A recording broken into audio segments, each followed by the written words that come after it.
दोस्तों, फ्रांस से लौटने के बाद पीएम मोदी यूनाइटेड अरब अमीरात यानी कि दुबई में गए थे। लेकिन इन सब के बीच अब फिर से रूस से मोदी को बुलावा आया है। आप जरूर सोच रहे होंगे कि आखिर रूस क्यों अचानक पीएम मोदी को बुलाने के लिए बेचैन है। तो बता दें कि जब पीएम मोदी फ्रांस दौरे पर थे तो उन्होंने राफेल एम यानी कि राफेल मरीन फाइटर जेट की डील की थी। उसकी डील के तहत लगभग 95,000 करोड़ रुपए फ्रांस को मिल जाएंगे जो रूस को मिलने वाले थे। लेकिन आगे क्या यह डील तुड़वा सकता है रूस, यह तो समय बताएगा।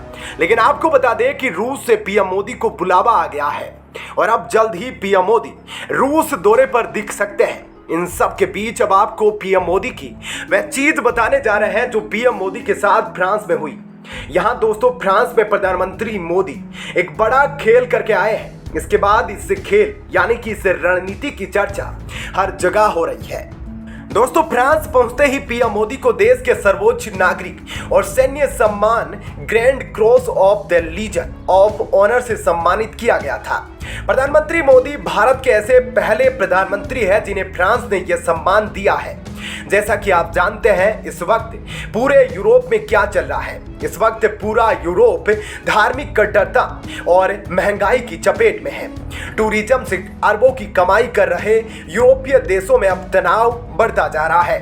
फ्रांस जो दुनिया भर के टूरिस्ट की पहली पसंद होता था, अब वह जलकर राख हो गया है। ऐसे में पीएम मोदी ने एक बड़ी कूटनीति रणनीति के तहत फ्रांस में खड़े होकर दुनिया को बताया है कि अब वह समय आ गया है जब दुनिया को भारत आना चाहिए। प्रधानमंत्री मोदी ने बताया कि दुनिया अब भारत को देखना चाहती है और भारत को समझना चाहती है। पीएम मोदी ने दावे से कहा कि दुनिया के हर व्यक्ति को अपनी जरूरत का कुछ ना कुछ भारत से मिल जाएगा। प्रधानमंत्री मोदी ने फ्रांस में बसे भारतीय लोगों से कहा कि यह आपकी जिम्मेदारी है कि आप फ्रांस के लोगों को भारत लाएं। प्रधानमंत्री मोदी ने दुनिया भर में बसे भारतीय लोगों से कहा कि उन्हें अपने विदेशी दोस्तों को भारत दिखाना चाहिए, क्योंकि अगर उन्होंने भारत नहीं देखा तो उन्होंने कुछ नहीं देखा। ऐसे में एक्सपर्ट का मानना है कि पीएम मोदी दुनिया भर में बसे भारतीय लोगों के जरिए टूरिज्म डिप्लोमेसी पर काम कर रहे हैं। प्रधानमंत्री मोदी एक रणनीति के तहत भारत की ऐसी मार्केटिंग कर रहे हैं जो कोई नहीं कर सकता। वे भारत को सबसे बड़ा टूरिज्म हब बनाना चाहते हैं। किसी भी देश की तरक्की में सबसे बड़ा योगदान टूरिज्म का होता है। अब आपको बताते हैं कि पीएम मोदी ने फ्रांस में जाकर क्या कहा। इसे सुनकर आप अंदाजा लगा सकते हैं कि पीएम मोदी कितनी आगे की सोच रहे हैं। प्रधानमंत्री मोदी ने अपने बयान में कहा कि वे फ्रांस के दोस्तों और यहाँ के नागरिकों से आग्रह करना चाहते हैं कि भारत इतना विशाल है और इतनी विविधता से भरा हुआ है कि हम भारतवासियों के लिए इसे पूरी तरह से देखने और समझने के लिए एक जन्म भी कम पड़ सकता है। ऐसे विशाल भारत को देखने के लिए आज दुनिया उत्सुक है। आपको अपने इंटरेस्ट का कुछ ना कुछ भारत में जरूर मिलेगा। भारत में टूरिज्म का विस्तार साइड कहीं ज्यादा है। ऐसे में आप भारत की डाइवर्सिटी देखेंगे तो आप भारत के दीवाने हो जाएंगे। भारत की इस डाइवर्सिटी को फील करने के लिए और उसे समझने के लिए हमारे फ्रेंच दोस्तों को भारत लाना आप सबकी जिम्मेदारी है। आप जितनी ज्यादा मदद उनकी करोगे उतना ज्यादा आएंगे। मेरे भारतीय लोगों और मेरे भाई बहन इस काम को बखूबी कर सकते हैं। तो दोस्तों, आप प्रधानमंत्री मोदी की इस बात से अंदाजा लगा सकते हैं कि वे कितने आगे की सोच रहे हैं और उनकी रणनीति कितनी धमाकेदार है। तो दोस्तों, ऐसे में इस खबर के बारे में आपकी क्या राय है, हमें कमेंट करके जरूर बताएं। और अब आपको बताते हैं ऐसी ही एक और बड़ी खबर। दोस्तों, पीएम मोदी फ्रांस के 2 दिन के दौरे पर थे, वहां से अब वापस भी लौट गए हैं। लेकिन फ्रांस की संसद में एक ऐसा कांड हुआ जिसे भारत की मीडिया अभी भी नहीं दिखा रही है, बल्कि फ्रांस की कुछ ऑफिशियल मीडिया ने ही इसे दिखाना शुरू कर दिया है। बता दें कि प्रधानमंत्री मोदी ने फ्रांस के संसद में ऐसा कांड किया कि भारत को कहना पड़ा कि तुम अपने काम से मतलब रखो, घुसो मत। यानी कि फ्रांसीसी संसद में यह बयान भारत ने दिया है। यह सब क्या कुछ हुआ है और क्यों इसकी चर्चा हो रही है, यह अब हम आपको डिटेल में बताते हैं। दोस्तों, देखा जाता है कि जब पीएम मोदी की यात्रा होती है तो उस समय कुछ पीएम मोदी के खिलाफ जाल बिछाए जाते हैं और इस तरह के संदेश देने की कोशिश की जाती है कि भारत के पीएम की छवि खराब है। जैसे कि जब पीएम मोदी अमेरिका जाने वाले थे, उससे पहले राहुल गांधी 10 दिन की यात्रा पर अमेरिका पहुंच गए थे और घूम घूम कर प्रधानमंत्री मोदी के खिलाफ उन्होंने कई चीजें की थी।